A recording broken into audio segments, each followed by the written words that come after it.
Welcome to 101. I'm Greg Bassett, your host from the Salisbury Independent Newspaper. It's a big day here at PAC 14. We're back in Zoom mode because we have one of our very special guests, Julia Glanz, is with us here today. Welcome, Julia.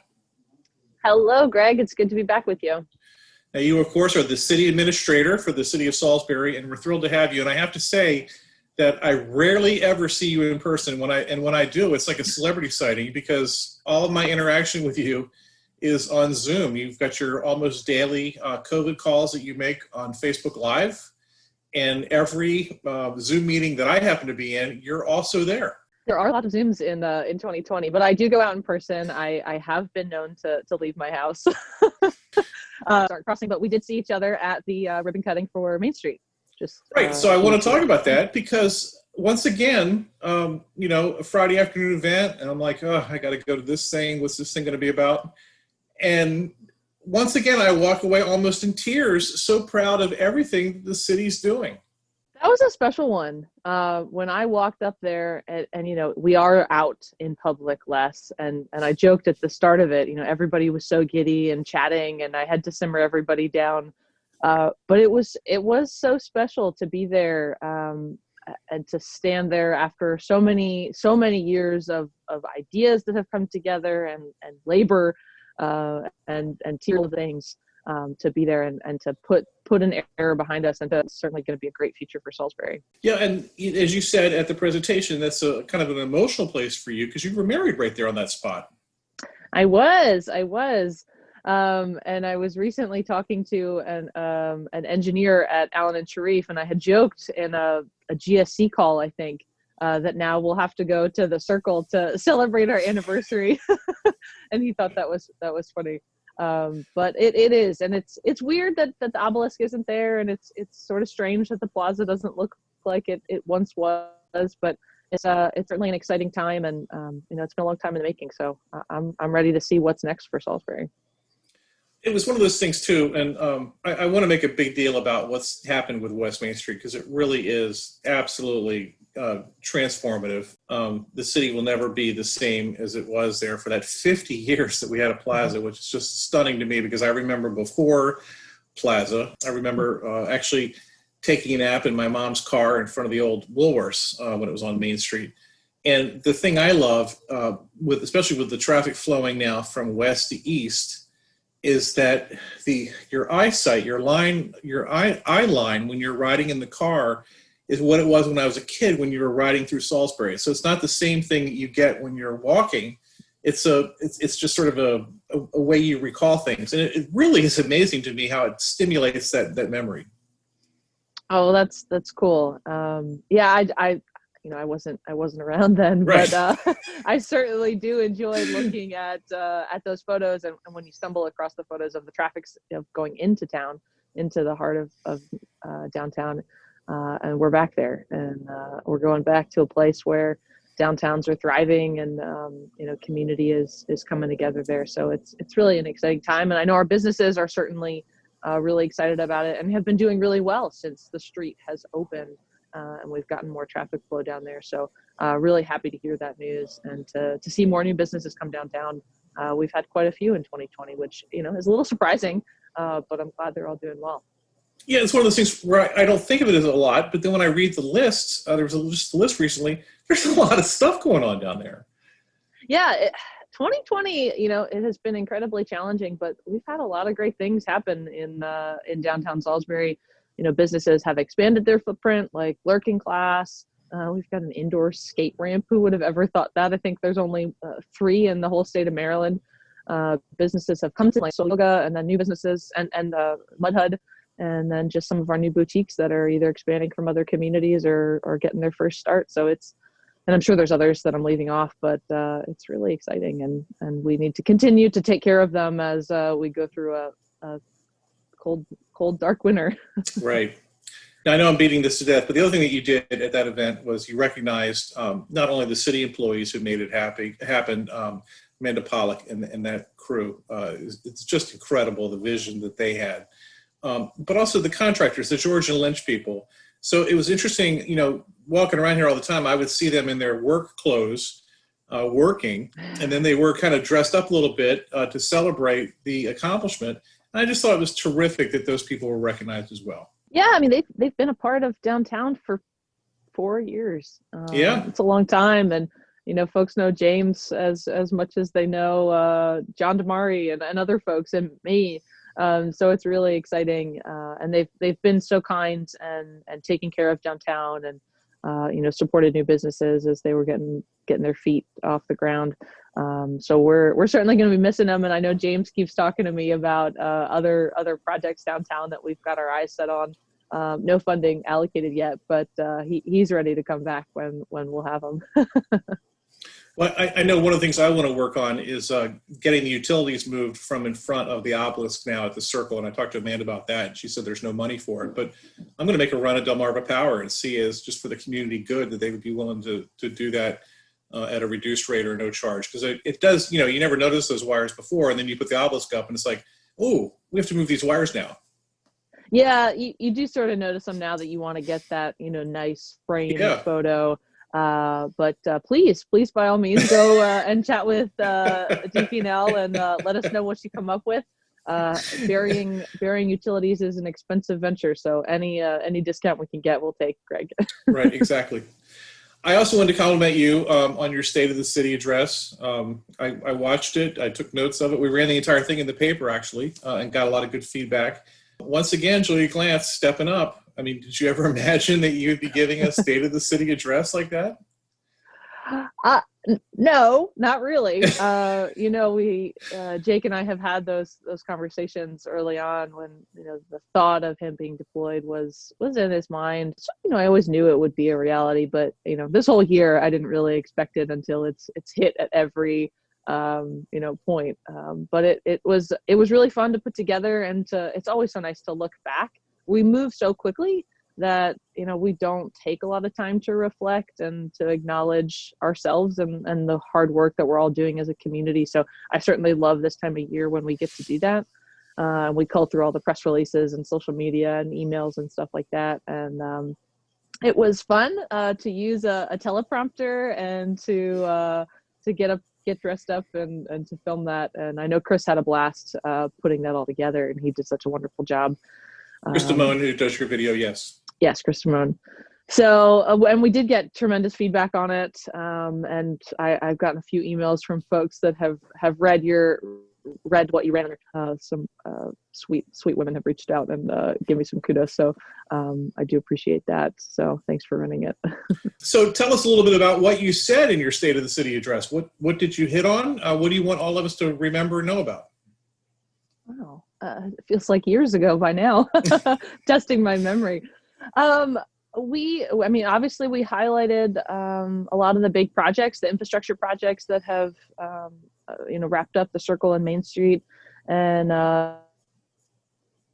talked about some of the pieces that are coming up. And we always try to highlight every department to give them their couple minutes of fame, because they all work incredibly hard throughout the year, and it's really nice to take a minute to acknowledge them.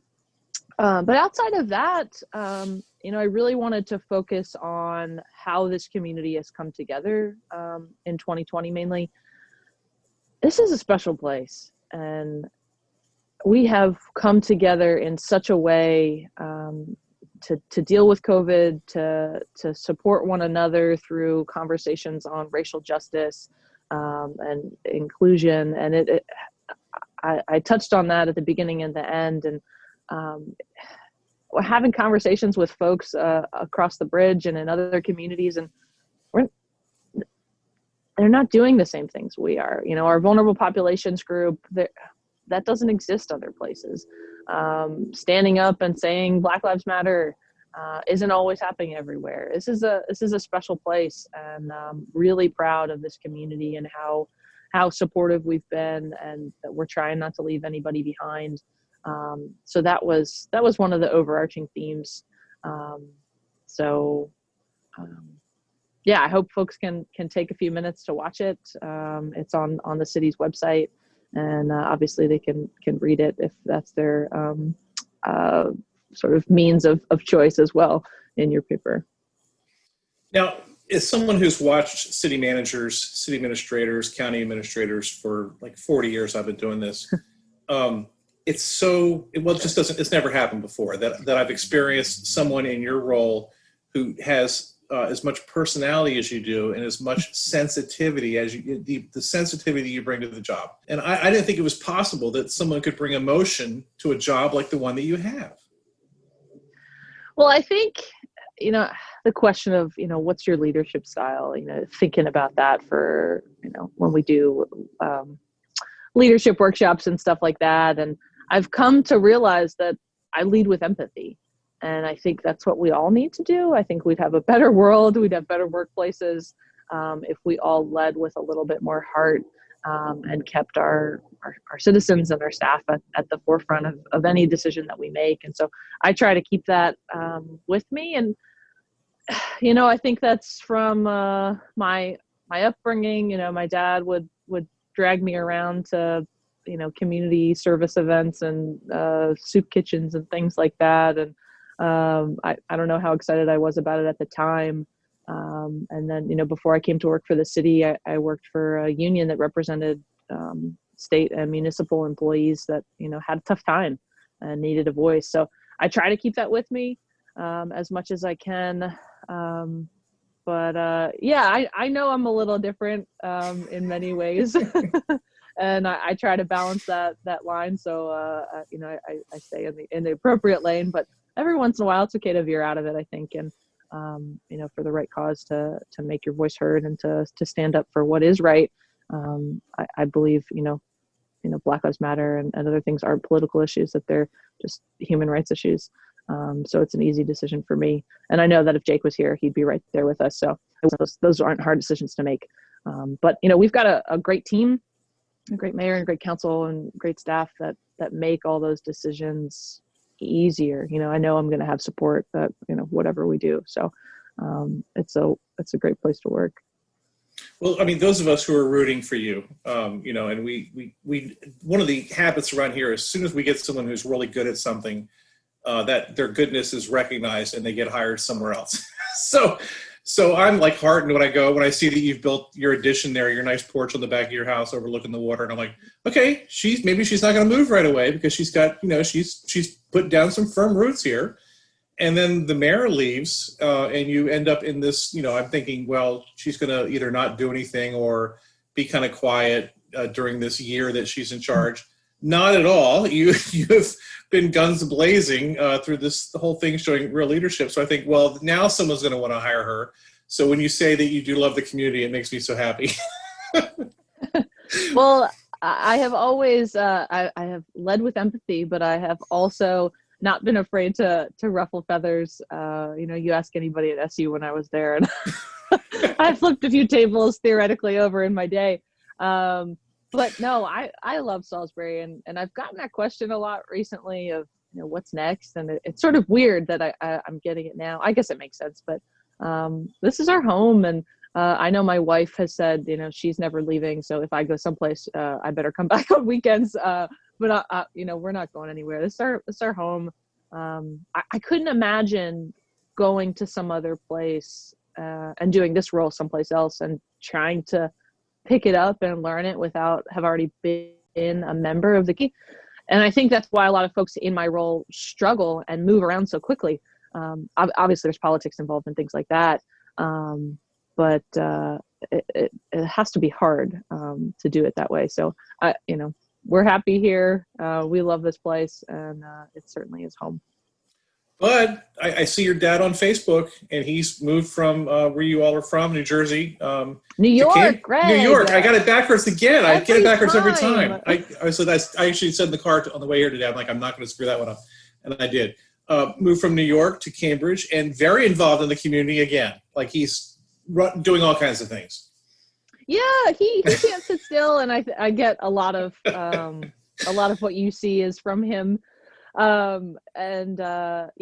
can't sit still, and they're out like 8 miles outside of town in Cambridge, so he gets bored easily. So he's working for downtown Cambridge and is planning some of their events and is playing pickleball and trying to make friends over there. So it's really nice to have them close by, not too close, obviously, but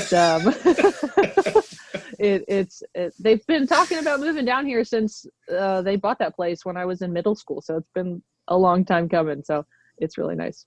We're getting to be in budget season, believe it or not. And I guess the first thing that you all will be working on is the capital budget. Do you want to give me a little preview about what you're going to have in the capital budget? What's next for our projects? Oof. Well, we have gone through that. It'll come the CIP, Capital Improvement Plan, which is our 5-year planning document, and any project or purchase over $25,000 is in there for this. And it's a good guide, and we try to keep it realistic. But there's usually always more in there that ends up that can't end up in the budget. There's cuts that are made later. But it should be a guiding document. There's a lot, and there's a lot more that our staff would love to have in it. But we've got an aging vehicle fleet, so there's a lot of, wish list vehicle items. Tom Stevenson is hoping to continue with a facelift over at field operations on Mack Avenue, and it is not just a facelift. I mean, that is aging infrastructure over there, and it is time. And so we have budgeted already a new administrative building over there for their team, but they're hoping for a new maintenance garage and some other things over the next couple of years. But I like to tell the story that Tom Stevenson, when he came to the city about 30 years ago, they said they were getting a new administrative building. It's taken 30 years to do it. So it's wild. Obviously, there's always police cars in there to keep up our fleet there, and fire trucks and things like that. And then, and the underground and the not so exciting for most folks is a lot of things for water treatment plant and wastewater plant, keeping up with filters and stuff that are astronomical in expense that you wouldn't think about, but we have to take care of that to make sure we keep the best drinking water in Maryland. Yeah, we're lucky to have the best water. Isn't that awesome? Mm-hmm. We are. We've got a great team, and it's so nice not to have to worry about that. But when I was doing the Young Leaders series for Greater Salisbury Committee, I've done that twice now. When we went to the water plant, the pride shown by the people who work at the water plant was off the charts. And this was the thing, these people had never even thought about where their water came from, the people in the class, no clue at all. And I said, just look at the pride these people have in what they do in making great water. And it really, these people really learned a lot just from going to the water plant.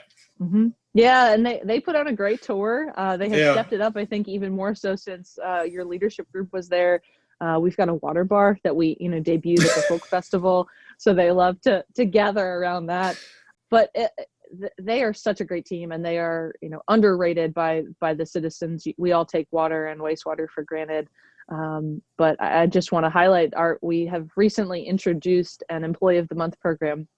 And our first 2 months, the first month was an employee at the water plant, and our second month was a employee at the wastewater plant, which is under the same department. So Corey Cameron, our director, is just crushing it. Both were for, emergency issues that have happened over there, and the team jumped into place, and they're coming in on weekends and working late, and it's a dirty, not pretty job, and they do it with grace, and we're so lucky to have them. I'm glad you mentioned Corey, because no one knows her, but she might be one of the funniest people I've ever met. She's fantastic. Oh my gosh. I was, when Mike Molds left and she was thinking about applying, we're so happy that she did, and so happy that she got it, because she's so smart. She takes care of her team, and she doesn't want to be in the spotlight. She hates it. But we need to push her out a little bit to make sure she gets that recognition, because she's a rock star, and we're, don't want her to go anywhere either. Now, you did reveal some of your bureaucratic tendencies that even in the State of the City speech, you were most excited about the city yard expansion and the Mack Avenue stuff, the new building. You seem really excited about that. I am, because it's been 30 years, Greg. We historically, and I think you go to any municipality, any county, your public works staff, your field operations team, they're frequently treated as a redheaded stepchild, and it's been my goal to reverse that trend here. And I don't think it's intentional. I certainly don't think that, but I think it's easier to always be able to say yes to public safety, to police and fire, before your snowplow and your utilities trucks and things like that. And they're the lowest paid employees we have in the city. they work, some of the longest hours. They're on call all hours of the night. It's just time to really, give them something nice to appreciate and to be proud of. Because you go over there and it's a hodgepodge of portables and things like that, and they, they're proud to come to work and work for the city and take care of our citizens. You talk to folks out in the street, and they know Herb Miles, who comes and turns on their water and helps them, and you go through everybody over there, and we've got a special group all across the board. But it's just nice to finally give something back to them. Santa Claus used to have a position, used to be on the courthouse lawn before the plaza was built, and then the plaza got built, and they moved Santa Claus to the plaza, and he had a little house every year, a little red house with a white roof that looked like fake snow on the top and a little chimney. And you would go in there and you would tell Santa what you wanted. And as a kid, it was the highlight of my year, because down where I lived in Berlin Ocean City, we go to the fire stations, and the people who portrayed Santa, you could tell they weren't really Santa. They'd be wearing like hip boot waders and stuff. They were not the authentic Santa Claus. But when you went to Salisbury, it was the real Santa Claus. So anyway, one day we ended up on Isabella Street. The bridge was closed. Something was going on. And we went by the city yard, and I saw Santa Claus's little house kind of parked there in the city yard in the corner. And I was crestfallen, because I thought the elves brought the house from the North Pole, and it was stored there in West Salisbury the whole time. Quite the trauma, Julia. Well, I think they're just the Salisbury elves, and they were, who wants to lug that all the way back to the North Pole, Greg? I'm sorry you had that. And that's funny. I didn't know we had that. And Jake has talked about wanting to bring that back to Salisbury during the holiday season. So certainly something on the long list of things. You can put me in charge of that project. It might be something part of my therapy. Okay. All right. Come full circle. All right. I have to go serious. The COVID stuff.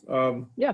I have to admit, somewhere there in September, we were doing your daily call, and I was like, she doesn't have to do this anymore. We're done with this stuff. She can move on from this. We don't have to keep hearing the numbers. But gosh, I'm so glad you kept doing it, because now, again, here we are. Yeah. Really had wished that we weren't, but sort of knew that we would be. It's tough, and it's not looking good. But the communication piece, the daily updates, or a couple times a week updates, have been really helpful, just to communicate things in general, not just around COVID, but other updates. So I think it was the right thing to do to keep it up. And, I think Salisbury has been portraying the message that we want folks to have embodied this whole time, to take this thing seriously and to not let it out of your mind. We all wanted a normal summer and to have fun and things like that. But, because of the actions we did then, we're here now.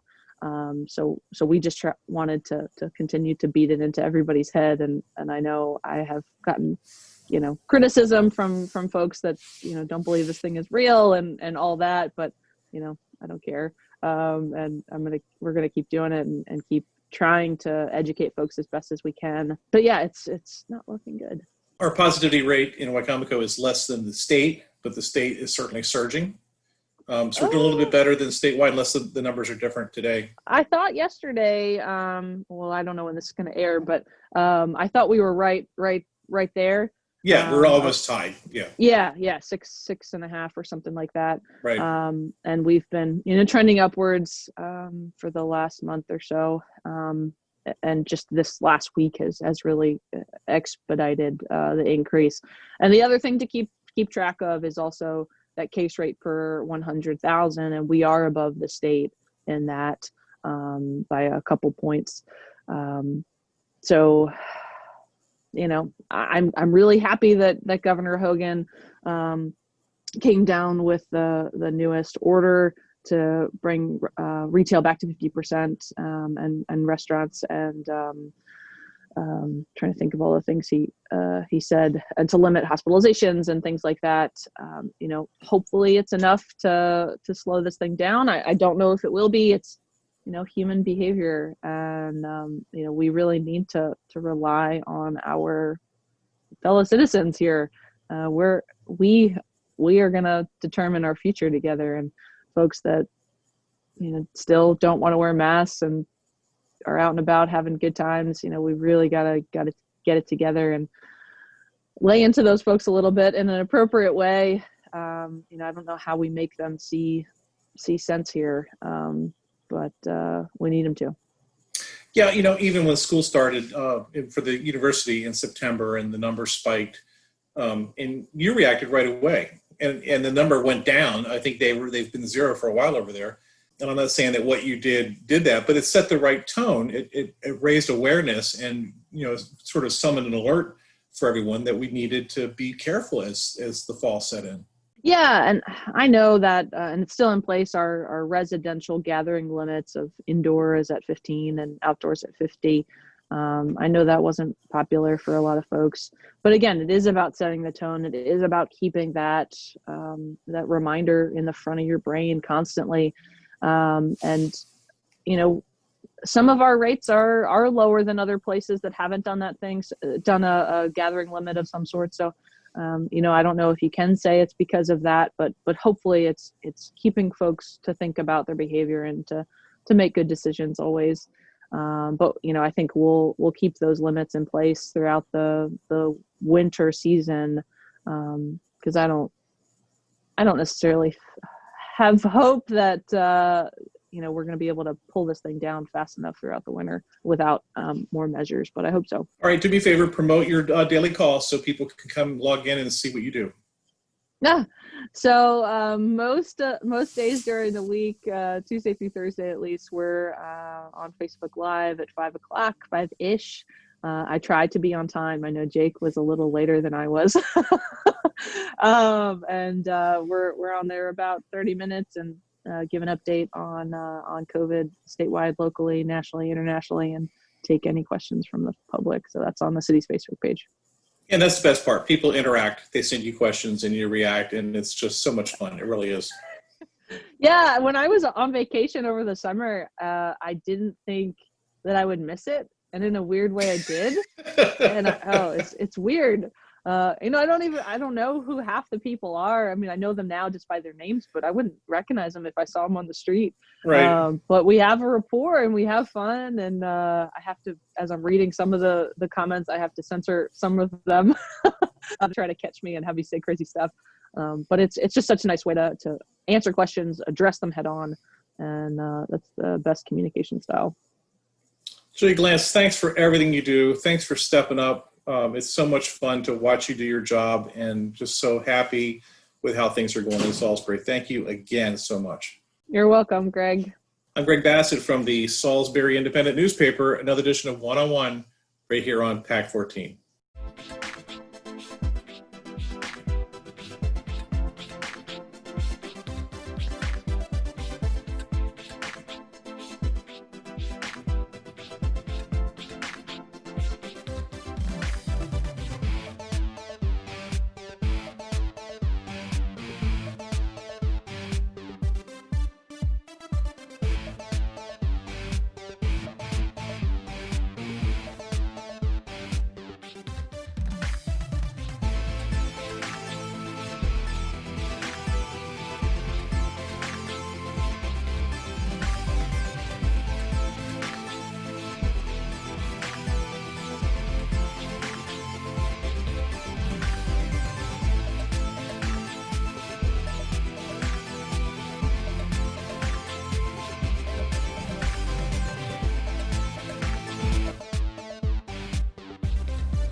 First Shore Federal is proud to support PAC 14 and One-on-One. We'd encourage every business to support PAC 14 and pick a program and support it, and let's make a difference.